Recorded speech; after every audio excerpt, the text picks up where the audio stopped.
আলাইকুম ওয়া রাহমাতুল্লাহ। আমরা আজকে এখানে উপস্থিত হয়েছি ঢাকা 12 আসনে সাইফুল আলম খান মিলন ভাইয়ের ক্যাম্পেইনে। তো আপনারা ইতিমধ্যে মিলন ভাইয়ের বক্তব্য শুনেছেন। আমি অল্প কিছু কথা বলবো, যদিও এই কথাগুলো চলে এসেছে। আমরা একটি নতুন বাংলাদেশ গড়তে চাই, তাই না? আমরা কি চাই? আমরা নতুন বাংলাদেশ গড়তে চাই।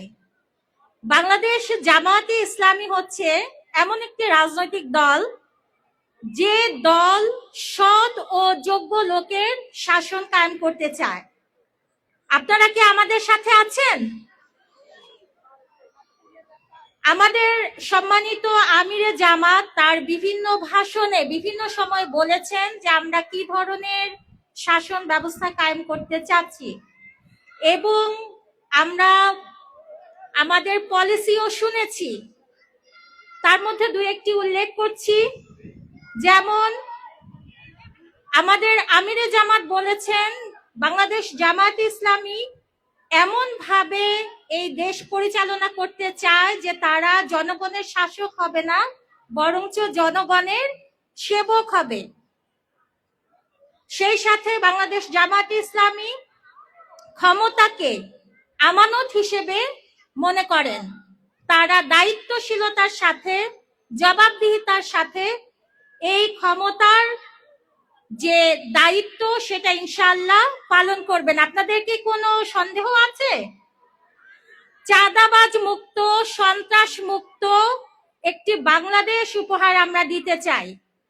আপনারা কি কখনো দেখেছেন যে আপনাদের আশেপাশে যারা চাঁদাবাজি করে, যারা সন্ত্রাস করে, তারা জামাতের কেউ? অবশ্যই না। সেই জন্য চাঁদাবাজ মুক্ত, সন্ত্রাস মুক্ত একটি বাংলাদেশ গড়ার জন্য জামাত ইসলামকে কোথায় ভোট দিতে হবে? দাঁড়িপাল্লায়। সম্মানিত উপস্থিতি, আপনারা সাইফুল আলম খান মিলন ভাইয়ের কথাই শুনেছেন। মেয়েদের জন্য একটা সম্মানজনক অবস্থা তৈরি করে দেওয়া হবে ইনশাআল্লাহ। তো সেই সম্মানজনক অবস্থা তৈরি করার ক্ষেত্রে আপনারা কার উপর আস্থা রাখতে পারেন?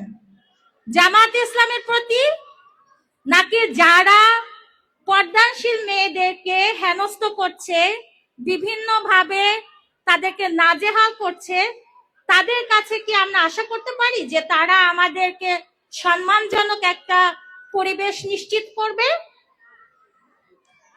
সম্মানজনক পরিবেশ নিশ্চিত করবে ইনশাআল্লাহ বাংলাদেশ জামায়াতে ইসলামী। সেই সাথে সুদ, ঘুষ, দুর্নীতি মুক্ত একটি রাষ্ট্র ইনশাআল্লাহ কায়েম করবে বাংলাদেশ জামায়াতে ইসলামী। তাই সুপ্রিয় বোনেরা, আপনারা যারা এখানে উপস্থিত আছেন, আপনাদেরকে আমি এই আহ্বানই জানাবো যে আপনারা একবার বাংলাদেশ ইসলামীকে ব্যালটের মাধ্যমে এই দেশের শাসনভার গ্রহণ করার সুযোগ দিন। আর এই আসনে সাইফুল আলম খান মিলন ভাইকে আপনাদের প্রতিনিধি হিসেবে নির্বাচিত করুন, যাতে করে আমরা একটি নতুন বাংলাদেশ গড়তে পারি।